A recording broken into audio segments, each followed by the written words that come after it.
ఉదయం తొందరగా లేస్తున్నారా? ఈ వ్యాధి వచ్చే ప్రమాదం ఎక్కువ.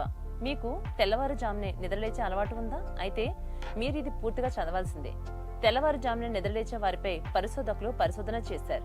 ఆ పరిశోధనలో షాకింగ్ విషయం తేలింది. అదేంటి అంటే తెల్లవారుజామున నిద్రలేచే వారికి అల్జీమస్ వ్యాధి వచ్చే అవకాశాలు ఎక్కువగా ఉన్నాయని ఈ అధ్యయనం తెలియజేసింది. అలాగే ఈ వ్యాధికి పెద్ద కారణం ఉదయాన్నే నిద్రలేవటమే అని సైంటిస్టులు తెలియజేశారు. అలాగే లండన్లోని ఇంపీరియల్ కాలేజీకి చెందినటువంటి ఓ పరిశోధన బృందం ఎంతో మందిపై పరిశోధన చేసింది. ఆ అధ్యయనంలో జన్యు సమాచారంతో పాటు నిద్రా విధానాలను కూడా లోతుగా విశ్లేషించారు.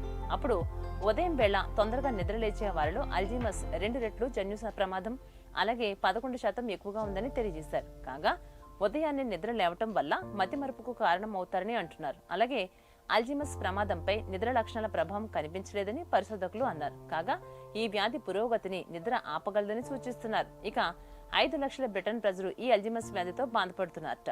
ఈ వ్యాధి చాప కింద నీరులా నెమ్మదిగా జ్ఞాపక శక్తి, ఆలోచన నైపుణ్యాల సామర్థ్యాన్ని నాశనం చేస్తోందని పరిశోధకులు చెబుతున్నారు.